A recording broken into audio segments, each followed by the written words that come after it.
आज इलेक्ट्रोकेमिस्ट्री का हम लोग तीसरा लेक्चर देखेंगे, लेक्चर नंबर 3। सेकेंड लेक्चर में हम लोग पढ़ चुके हैं इलेक्ट्रोकेमिकल सेल के बारे में। आपको बताया गया है इलेक्ट्रोकेमिकल सेल को हम लोग वोल्टाइक सेल के नाम से भी जानते हैं। लेफ्ट साइड में हम लोग जिंक का इलेक्ट्रोड लगाते हैं, राइट साइड में हम लोग कॉपर का इलेक्ट्रोड लगाते हैं। जिंक पर ऑक्सीडेशन होता है जिससे हम लोग जिंक का नाम एनोड देते हैं, और कॉपर पर रिडक्शन होता है जिससे हम लोग उसका नाम कैथोड देते हैं। और हम लोगों ने उसमें एक सॉल्ट ब्रिज लगाया था। तो आज हम लोग पढ़ने वाले हैं सॉल्ट ब्रिज के बारे में। Salt bridge, salt bridge. Salt bridge को हम लोग लवण सेतु के नाम से जानते हैं। लवण सेतु। आज हम लोग लवण सेतु के बारे में पढ़ेंगे कि लवण सेतु आखिर है क्या। लवण सेतु के बारे में कुछ नोट्स लिख लेते हैं, उसके बाद हम लोग फिर इसके बारे में समझते हैं। चलिए हम लोग लवण सेतु के बारे में थोड़ा लिखते हैं। तो चलिए सॉल्ट ब्रिज का डेफिनेशन हम लोग देखते हैं कि सॉल्ट ब्रिज कहते हैं किसको। It is a opposite U shaped tube. यह एक जो है ना यू का अपोजिट, इस टाइप का, ये यू का अपोजिट हो गया, इस टाइप का ट्यूब होता है और जिसके अंदर इनर्ट इलेक्ट्रोलाइट भरे होते हैं। अब ये इनर्ट इलेक्ट्रोलाइट क्या है उसके बारे में भी हम लोग समझेंगे। और इनर्ट इलेक्ट्रोलाइट जो भरे रहते हैं उसमें जेल के फॉर्म में भरे रहते हैं, जेल टाइप मिक्सचर के फॉर्म में भरा रहता है, जिसको हम लोग अगार अगार मिक्सचर के नाम से जानते हैं। यहाँ हिंदी में लिख दिया गया है कि लवण सेतु उल्टी यू, मतलब यू का उल्टा आकार की कांच की नली होती है जिसमें अगर अगर मिक्सचर का एक जेल भरा रहता है। ठीक है, ये सॉल्ट ब्रिज का डेफिनेशन हो गया जिसको हम लोग फिगर में पहले भी देख चुके हैं। चलिए तो हम यहाँ से सॉल्ट ब्रिज का फिगर भी आगे हम लोग देखेंगे, लेकिन अभी हम लोग सॉल्ट ब्रिज का फंक्शन के बारे में पढ़ेंगे। सॉल्ट ब्रिज का फंक्शन, जिसको हम लोग फंक्शन ऑफ सॉल्ट ब्रिज के नाम से जानते हैं। सॉल्ट ब्रिज का काम क्या है अब हम लोग उसके बारे में पढ़ने वाले हैं। चलिए तो function of salt bridge, salt bridge का फंक्शन पढ़ेंगे। लवण सेतु का कार्य, सॉल्ट ब्रिज के फंक्शन के बारे में पढ़ेंगे।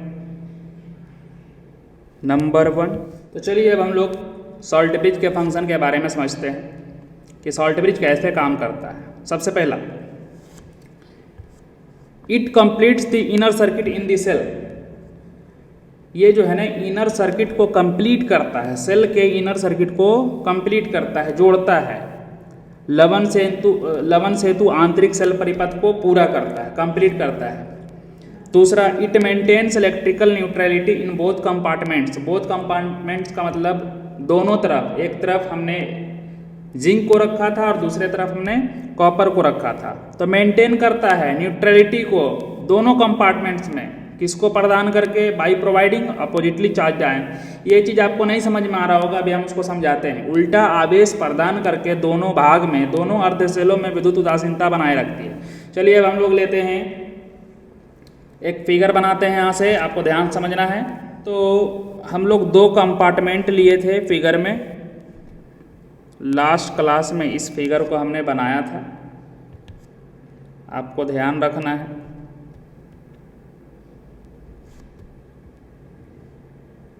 चल, एक कंपार्टमेंट इधर लगाए थे। लेफ्ट साइड में हमने जिंक का इलेक्ट्रोड लगाया था, जिंक का इलेक्ट्रोड, और राइट साइड में हम लोग कॉपर का इलेक्ट्रोड लगाए थे। इन दोनों को एक वायर के जरिए से जोड़ दिए थे और यहाँ पे एक वोल्टमीटर लगा दिए थे, वोल्टमीटर जी। ये जो है जिंक का इलेक्ट्रोड है और ये जो है कॉपर का इलेक्ट्रोड है। इसके अंदर हम लोग ZnSO4 का एक्वस सॉल्यूशन भर के रखे थे और इसके अंदर हम लोग CuSO4 का एक्वस सॉल्यूशन।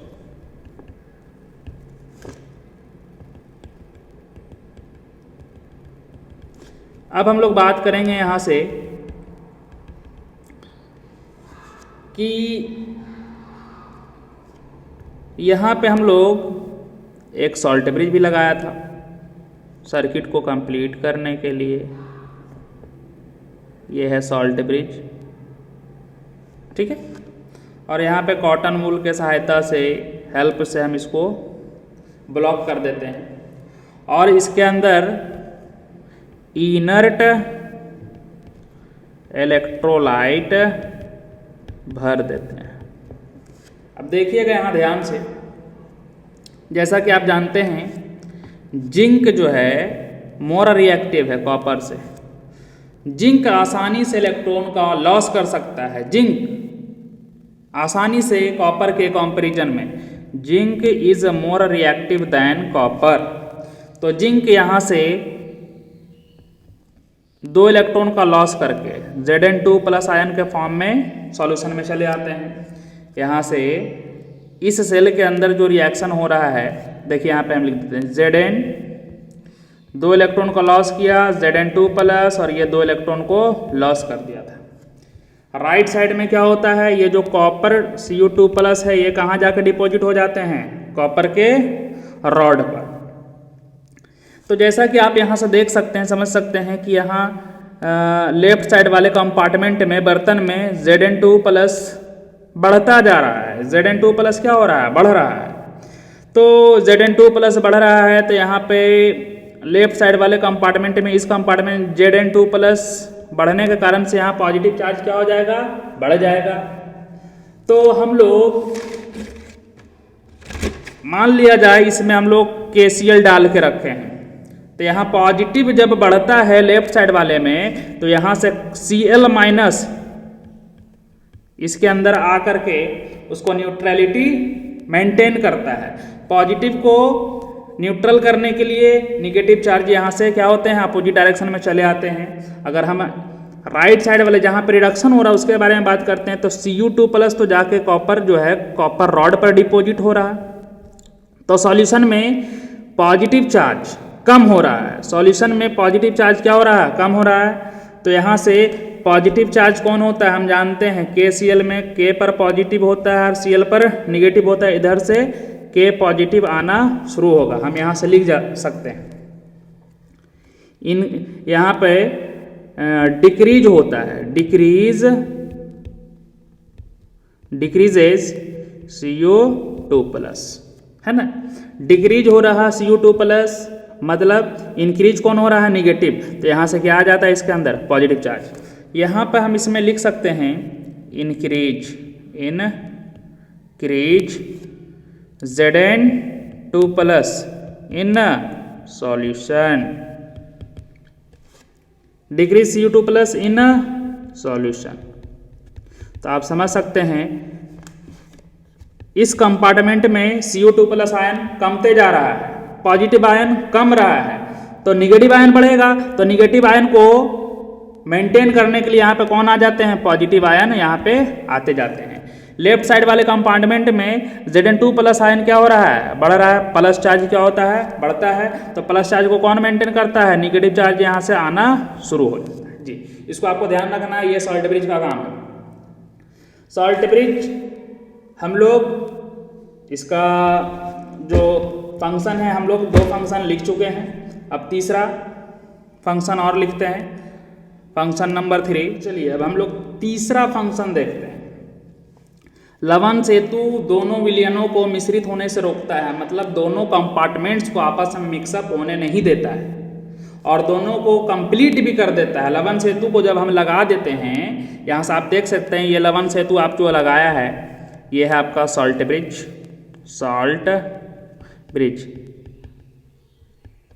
ठीक है।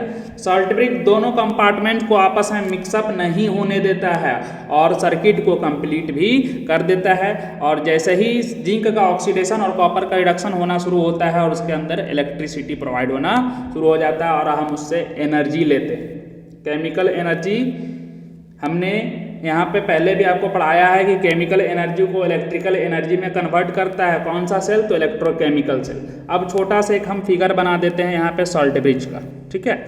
सॉल्ट ब्रिज का एक छोटा सा फिगर हम लेते हैं, आप लोग इसको बना सकते हैं।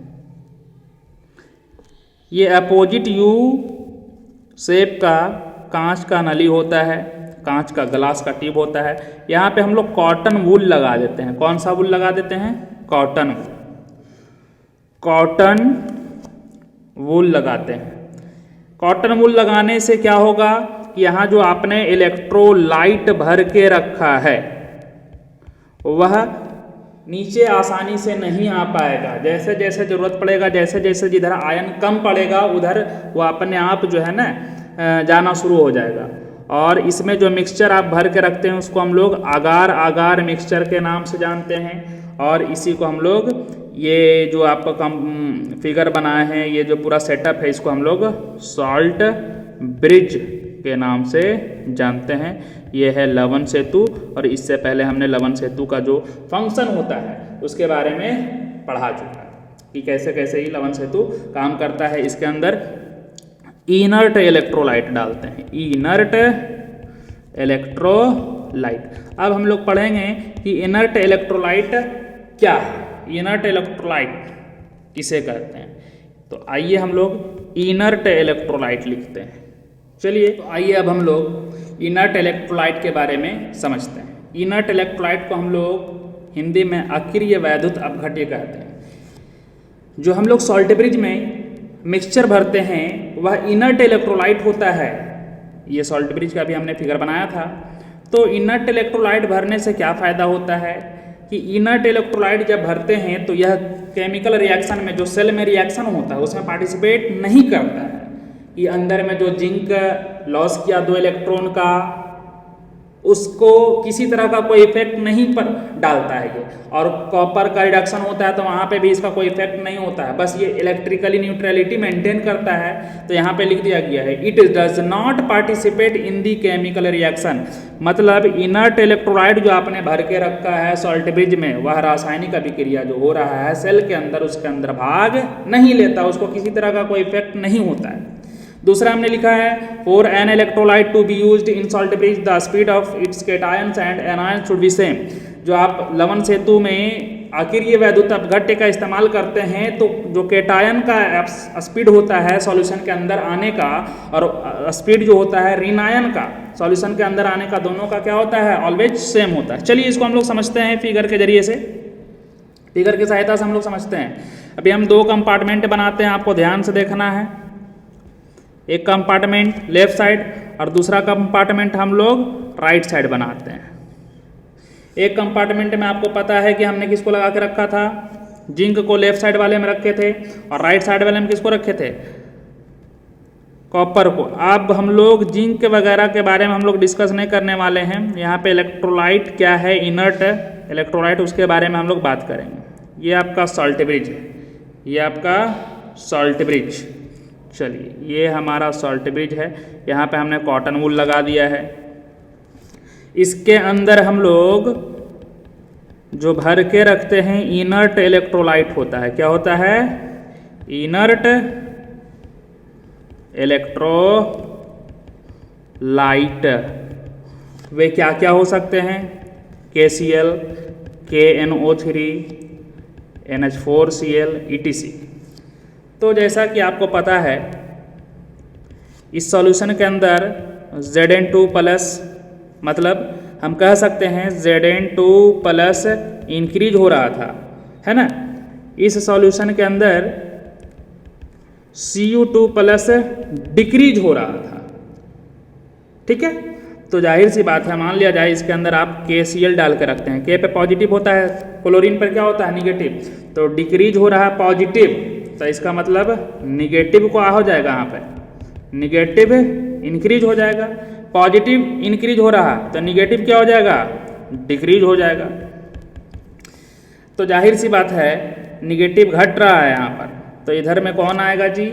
Cl आना शुरू हो जाएगा। निगेटिव डिक्रीज हो रहा है तो इसको मेंटेन करने के लिए निगेटिव चार्ज यहाँ से आना शुरू हो जाएगा, और यहाँ पर Cu2 प्लस डिक्रीज हो रहा था, यहाँ पर निगेटिव चार्ज आना, सॉरी Cu2 पॉजिटिव डिक्रीज हो रहा है, पॉजिटिव घट रहा और निगेटिव क्या हो रहा है, बढ़ रहा है। तो यहाँ पर निगेटिव बढ़ रहा है, तो निगेटिव को मेंटेन करने के लिए पॉजिटिव को बढ़ना पड़ेगा, तो यहाँ पे पॉजिटिव आयन आना शुरू होता है।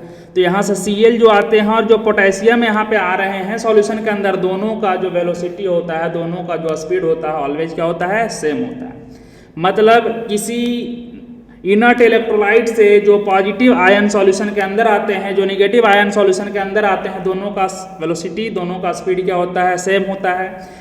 इनर्ट इलेक्ट्रोलाइट इलेक्ट्रिकली न्यूट्रल होते हैं, वह केमिकल रिएक्शन को किसी तरह का कोई इफेक्ट नहीं डालता है, उसमें किसी तरह का कोई ऑल्टर नहीं डालता है। यहाँ पे पॉजिटिव चार्ज बढ़ रहा है, तो पॉजिटिव चार्ज को मेंटेन करने के लिए यहाँ पे निगेटिव चार्ज आते हैं। यहाँ पे क्या होता है, आपका निगेटिव चार्ज बढ़ रहा है इस सॉल्यूशन के अंदर, तो निगेटिव चार्ज को मेंटेन करने के लिए कौन आता है, पॉजिटिव चार्ज यहाँ से चले आते हैं। अब हम लोग रिप्रेजेंटेशन पढ़ने वाले हैं, रिप्रेजेंटेशन ऑफ गैल्वेनिक सेल, कि किसी गैल्वेनिक सेल को कैसे हम लोग रिप्रेजेंट करते हैं। रिप्रेजेंटेशन ऑफ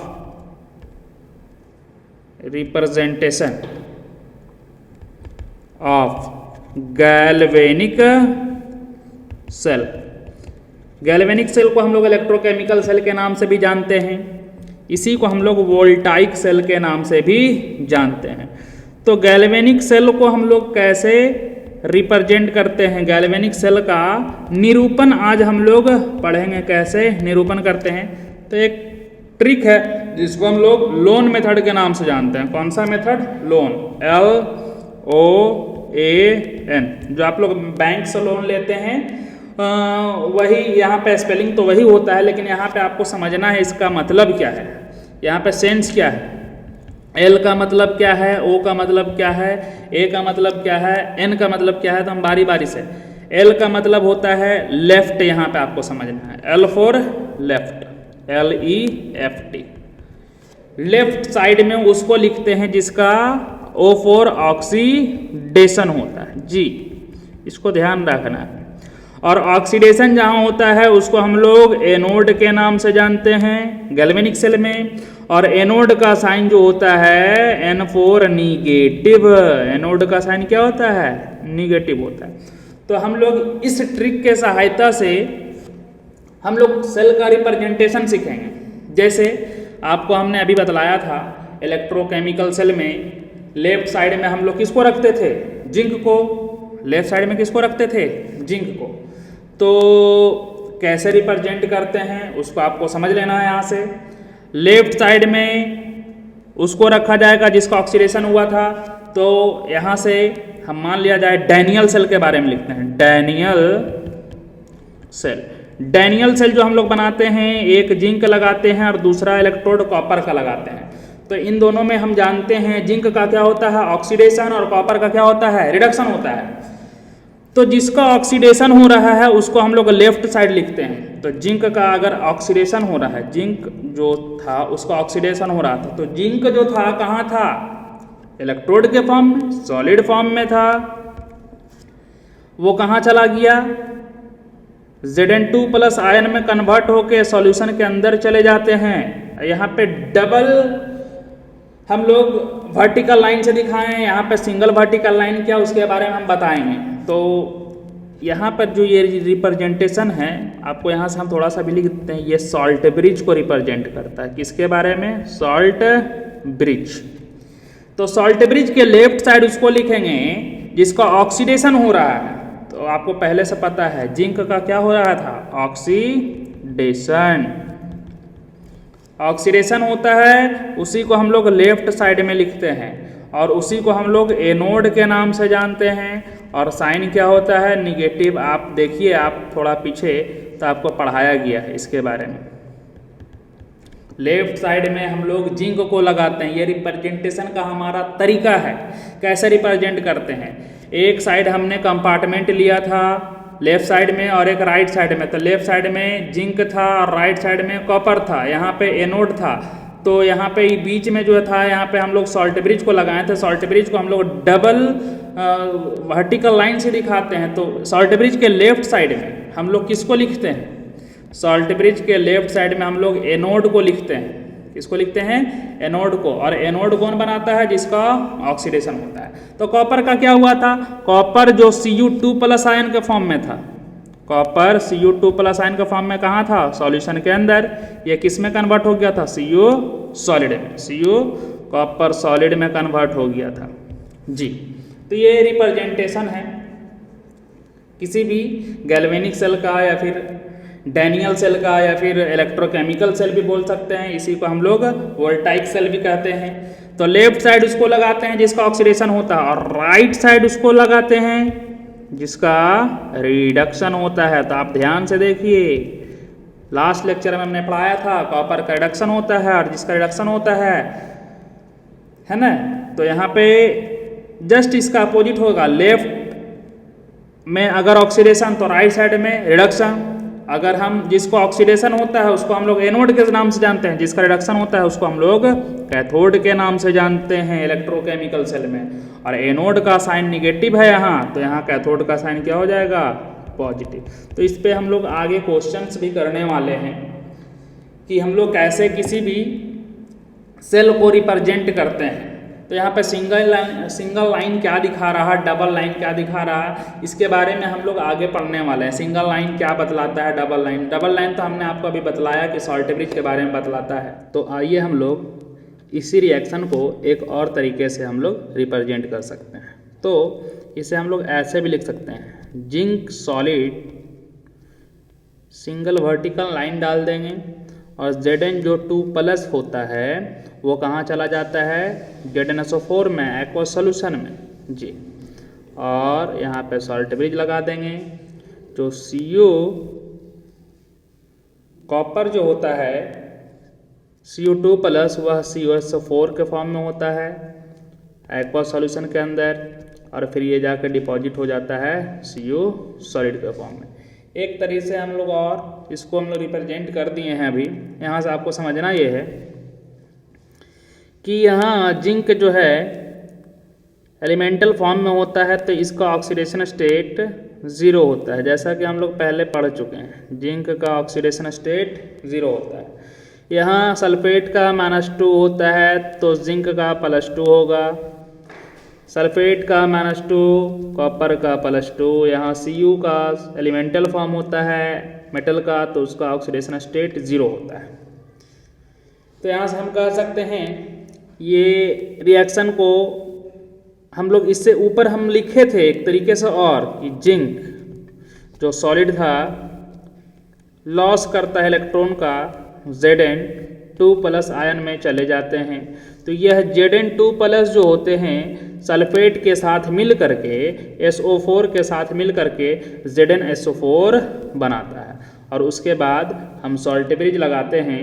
ये जो Cu2+ था ये किसके साथ में होता है? CuSO4 के साथ में होता है, एक्वस सॉल्यूशन में होता है, हमने लिखा था। और ये जाके डिपॉजिट हो जाते हैं कॉपर इलेक्ट्रोड पर, जो कि हम लोग सॉलिड के फॉर्म में उसको रिप्रेजेंट करते हैं। अब यहाँ से हम एक चीज़ और आपको बता देते हैं, सिंगल वर्टिकल लाइन क्या बतलाता है हमें और डबल वर्टिकल लाइन क्या बतलाता है। चलिए उसके बारे में भी देखते हैं। सिंगल वर्टिकल लाइन ऐसे जो हम रिप्रेजेंट कर रहे हैं सेल रिएक्शन में, सिंगल वर्टिकल लाइन, इसी को हम लोग एक उदग्र या फिर खड़ी रेखा भी कहते हैं। एक खड़ी रेखा, इसका काम क्या है जी? किसके बारे में रिप्रेजेंट करता है? तो लिख देते हैं हम यहाँ पर, ये रिप्रेजेंट करता है, represent contact of metal and solution. जैसा कि हमने बतलाया था आपको पहले कि जिंक का इलेक्ट्रोड जब हम इसमें डालते हैं ZnSO4 के सॉल्यूशन में, ये सॉल्यूशन है ZnSO4 का और ये जिंक का इलेक्ट्रोड होता है, तो जिंक का ऑक्सीडेशन होता है, मतलब लॉस करता है इलेक्ट्रॉन का, और ये चले जाते हैं कहाँ? सॉल्यूशन के अंदर Zn2+ आयन के फॉर्म में। तो ये रिप्रेजेंट करता है कांटेक्ट के बारे में बताता है कि जिंक जो है मेटल, ये जिंक मेटल जो है और इसके बीच में जो सॉल्यूशन है इन दोनों के कांटेक्ट के बारे में बताता है कि जिंक जो है सॉलिड फॉर्म से सिंगल वर्टिकल लाइन देते हैं और कहाँ चल गया Zn2+ में। जिंक यहाँ है, अभी इसके एटम्स होते हैं और हर एटम जिंक का 2 इलेक्ट्रॉन का लॉस करता है और Zn2+ आयन में कन्वर्ट हो जाता है।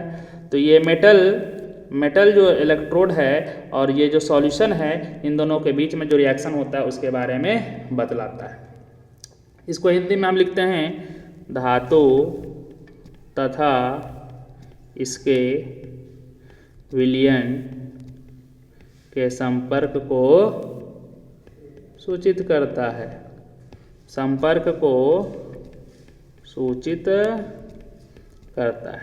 जी ध्यान रखिएगा, फिर से हम एक बार बोल दे रहे हैं। अभी हमने आपको बतलाया था कि किसी रिएक्शन को हम लोग कैसे रिप्रेजेंट करते हैं। तो यहाँ पे एक सिंगल वर्टिकल लाइन हमने ड्रॉ किया था, एक डबल वर्टिकल लाइन ड्रॉ किया था। सिंगल वर्टिकल लाइन हमको बतलाता है कि मेटल और सॉल्यूशन के बीच में जो रिएक्शन होता है उसको हम जो है ना बतलाते हैं सिंगल वर्टिकल लाइन से, इन दोनों के बीच में कौन सा रिएक्शन हो रहा है। जैसे जिंक यहाँ है Zn2+ में कन्वर्ट कर गया 2 इलेक्ट्रॉन का लॉस करके, तो इन दोनों के बीच में जो सेपरेशन को हम लोग सिंगल वर्टिकल लाइन से डिनोट करते हैं। अब जो हम बता रहे हैं आपको double vertical line. Double vertical line जो है जी, डबल वर्टिकल लाइन जो है लिख देते हैं डबल वर्टिकल लाइन, जिसको हम लोग सॉल्ट ब्रिज के नाम से जानते हैं। इसी को हम लोग सॉल्ट ब्रिज कहते हैं। इसको हम लोग बोलते हैं 2 उदग्र रेखा। उदग्र बोले तो खड़ी रेखा। ये एनोड और कैथोड के बीच में सेपरेशन के बारे में बताता है। तो लिख देते हैं, ये हमें जो है ना किसके बारे में बताता है, separation of anode and cathode. लिखते हैं एनोड तथा कैथोड का पृथक्करण। फिर से हम समझा दे रहे हैं। देखिए, डबल वर्टिकल लाइन को हम लोग सॉल्ट ब्रिज के से रिप्रेजेंट करते हैं। सॉल्ट ब्रिज को हम लोग डबल वर्टिकल लाइन से रिप्रेजेंट करते हैं। तो डबल लाइन का मतलब ये हुआ कि एक साइड जो है ऑक्सीडेशन हो रहा है उसको लेफ्ट साइड लिखते हैं और डबल लाइन के राइट साइड में रिडक्शन वाले को लिखते हैं। तो यहाँ बोलता है separation of anode and cathode. तो हमने पहले आपको बताया था कि लेफ्ट साइड में एनोड लगाते हैं और राइट साइड में कैथोड लगाते हैं। तो इन दोनों के बीच में सेपरेशन को हमको दिखाना है। तो इधर का जो रिएक्शन होता था जिंक किस में कन्वर्ट हुआ, Zn2+। ये तो लेफ्ट साइड का हो गया रिएक्शन, तो यहाँ बीच में क्या लगा देते हैं, सॉल्ट ब्रिज। और राइट साइड में Cu2+ किस में कन्वर्ट हो गया था, Cu सॉलिड में। ये सॉलिड होता है, ये एक्वस होता है, ये एक्वस में चला जाता है, ये सॉलिड होता है। तो ध्यान रहे कि ये सिंगल लाइन जो बताता है सॉलिड और एक्वस सॉल्यूशन का सेपरेशन, ये एनोड और कैथोड का सेपरेशन के बारे में बताता है सॉल्ट ब्रिज। सिंगल लाइन ये यहाँ से आप समझ सकते हैं, फिर से वही चीज़ है कि Cu2+ आयन जो था वो सॉलिड के फॉर्म में जाकर कॉपर पे डिपॉजिट हो जाता है। तो ये सॉल्यूशन हो गया और ये आपका मेटल हो गया। ये मेटल था, ये सॉल्यूशन में चला जाता है। तो ध्यान रखना है इस चीज़ को। अब हम लोग इस पर कुछ क्वेश्चंस करने वाले हैं। चलिए आइए हम लोग कुछ क्वेश्चंस इस पे करते हैं। Write the cell reaction of cell representation. तो हम लोग यहाँ पे कुछ क्वेश्चन करने वाले हैं। सेल रिएक्शन लिखना है आपको, सेल रिप्रेजेंटेशन दिया गया है। यहाँ पे क्वेश्चन लिख दिया गया है, write the cell reaction of cell representation. Cell representation से सेल रिएक्शन को लिखना है। यहाँ पर सेल को रिप्रेजेंट कर दिया गया है, यहाँ पे इसके रिएक्शंस को लिखना है जी। तो सबसे पहले हम उसको समझेंगे कि यहाँ ऑक्सीडेशन किसका हो रहा है, रिडक्शन किसका हो रहा है। तो हम लेफ्ट साइड अगर हम बात करें, लेफ्ट साइड में यहाँ से जिंक जो है यहाँ से यहाँ जाने पर, यहाँ से यहाँ जाने पर क्या हो रहा है, 2 इलेक्ट्रॉन का लॉस हो रहा है, लॉस ऑफ 2 इलेक्ट्रॉन। तो हम कह सकते हैं लॉस ऑफ इलेक्ट्रॉन क्या कहलाता है, ऑक्सीडेशन। ऑक्सीडेशन लॉस कितना हुआ है, 2 इलेक्ट्रॉन का। यहाँ Cu2+ जो है Cu में कन्वर्ट हो गया तो हम कह देंगे गेन कर लिया है। यहाँ से हुआ है गेन ऑफ 2 इलेक्ट्रॉन, तो गेन ऑफ 2 इलेक्ट्रॉन क्या कहलाता है, रिडक्शन। Gain of 2 electron. तो यहाँ से अब हम जो है इसको सेल रिएक्शन को लिखना है, इसका सेल रिएक्शन क्या है ना, इसका सेल रिएक्शन आपको लिखना है। तो देखिए हम लोग अब सॉल्यूशन इसका करते हैं। सेल रिएक्शन कैसे लिखते हैं, सेल में किस तरह से इसका रिएक्शन हो रहा है, सॉल्यूशन सेल रिएक्शन लिख रहे हैं। तो देखो पहले यहाँ पे एनोड पर का रिएक्शन हम लोग लिख लेते हैं। एनोड पर जो होता है ऑक्सीडेशन होता है, तो जाहिर सी बात है ऑक्सीडेशन में क्या होता है, लॉस होता है। तो जिंक जो सॉलिड होगा Zn2+ आयन में कन्वर्ट हो गया, कैसे, लॉस करेगा। यहाँ पे आप 2 इलेक्ट्रॉन निकाल दीजिए, तो हम जाहिर सी बात है कि इधर से अगर 2 इलेक्ट्रॉन निकालेंगे तो क्या कर देंगे, राइट साइड में 2 इलेक्ट्रॉन को प्लस कर देंगे। 2 इलेक्ट्रॉन लॉस किया है zinc, loss of electron oxidation कहलाता है, और ऑक्सीडेशन कहाँ होता है, एनोड पर। यहाँ पर हम इसको ऑक्सीडेशन हाफ के नाम से जानते हैं, ऑक्सीडेशन हाफ। ऑक्सीडेशन हाफ क्यों कहते हैं इसको, क्योंकि अभी ये रिएक्शन कंप्लीट नहीं हुआ, सिर्फ एनोड का रिएक्शन। अब हम लोग लिखेंगे कैथोड का रिएक्शन। कैथोड, कैथोड पर जो हो रहा है रिडक्शन होता है। तो कैसे हुआ रिडक्शन, Cu2+ जो एक्वा सॉल्यूशन था वो 2 इलेक्ट्रॉन गेन करता है और क्या बना लेता है, Cu सॉलिड के फॉर्म में बनाता है, जो कि हम लोग पहले लेक्चर में पढ़ चुके हैं। अब यहाँ से हम दोनों को क्या करते हैं, जोड़ देते हैं। यहाँ 2 इलेक्ट्रॉन से 2 इलेक्ट्रॉन कैंसिल हो गया, तो Zn सॉलिड लिख दिए। अब प्लस लेफ्ट साइड वाले को पहले हम जोड़ लेते हैं, Cu2+ aqueous arrow Zn2+ aqueous plus Cu solid. ये आपका सेल रिएक्शन है। ये जो हमने अभी लिखा है ये आपका सेल रिएक्शन है। कुछ होमवर्क हम दे रहे हैं जिसको आपको करना है, ठीक है। चलिए कुछ क्वेश्चंस लिखते हैं हम लोग। तो चलिए हम बारी बारी से क्वेश्चन को समझ लेते हैं, बाकी आपको इसको करके आना है। यहाँ से आप देख सकते हैं कि क्वेश्चन नंबर 2 ये कहता है कि हाइड्रोजन का जो H2 गैस है, ये सिंगल एरो आपको सिंगल लाइन बताता है कि सॉल्यूशन और मेटल, लेकिन यहाँ से हम तो देख सकते हैं कि हाइड्रोजन तो गैस के फॉर्म में होते हैं। तो यहाँ पे ऑक्सीडेशन रिडक्शन कराने के लिए यहाँ पे किसी तरह का हमारे पास कोई मेटल नहीं है, इसलिए हम लोग यहाँ पर प्लैटिनम का इस्तेमाल करते हैं। प्लैटिनम को यहाँ पे हम कॉमा दे के लिख देते हैं, क्योंकि हाइड्रोजन का जो यहाँ पे लॉस ऑफ इलेक्ट्रॉन हुआ है तो कैसे होगा, गैस का वहाँ पे इलेक्ट्रोड होना जरूरी है, तो हम लोग इसलिए यहाँ पे प्लैटिनम का इस्तेमाल करते हैं। अब सवाल है कि प्लैटिनम का ही क्यों करते हैं, क्योंकि प्लैटिनम जो है एक इनर्ट मेटल है जो कि रिएक्शन में पार्टिसिपेट नहीं करता है, वह एक समझ लो कि सरफेस प्रोवाइड कर देता है ऑक्सीडेशन या फिर रिडक्शन के लिए।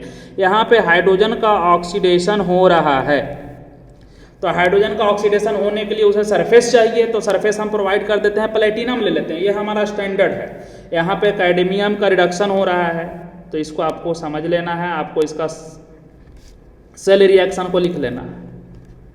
ऑक्सीडेशन वाले को लेफ्ट साइड में लिखना है रिएक्शन को, और रिडक्शन वाले को राइट साइड में। अब यहाँ से अभी आप देख सकते हैं कि Hg जो होता है लिक्विड के फॉर्म में होता है, तो यहाँ पे भी आपको प्लैटिनम का इस्तेमाल कर लेना है। यहाँ पे तो जिंक है, ZnSO4 में कन्वर्ट हुआ है, HCl है, तो यहाँ पे H2 गैस है, तो यहाँ पर भी आपको प्लैटिनम का इस्तेमाल कर लेना है, क्वेश्चन नंबर 3 में भी 4 में भी। और 5th में तो आप देख सकते हैं यहाँ पर सॉलिड है, तो प्लैटिनम देने का कोई ज़रूरत नहीं है। यहाँ पर कॉपर भी क्या है जी, सॉलिड है। तो यहाँ पे प्लेटिनम लेने का कोई ज़रूरत नहीं, क्योंकि यहाँ पे हमारा ऑलरेडी सॉलिड फॉर्म में सरफेस प्रोवाइड है, जिससे ऑक्सीडेशन और रिडक्शन दोनों हो सकता है। नेक्स्ट क्लास में हम लोग कुछ और भी क्वेश्चन करेंगे, जिसमें हम लोग देखेंगे जस्ट इसके अपोजिट क्वेश्चन आएंगे। आज हम लोग सेल रिएक्शन लिखें किसी सेल रिप्रेजेंटेशन से, लेकिन हम लोग अगले क्लास में सेल का रिप्रेजेंटेशन करेंगे किसी सेल रिएक्शन से। हमारे पास सेल रिएक्शन दिए रहेंगे और हम लोग सेल को रिप्रेजेंट करने का तरीका सीखेंगे। जैसे कि अभी हमारे पास इस तरह का इक्वेशन दिया था और हम लोग इसका रिएक्शन एनोड पर का और कैथोड का रिएक्शन लिखते थे, लेकिन अगले क्लास में हमारा एनोड और कैथोड का रिएक्शन दिया रहेगा, हम लोग सेल को रिप्रेजेंट करने का तरीका सीखेंगे।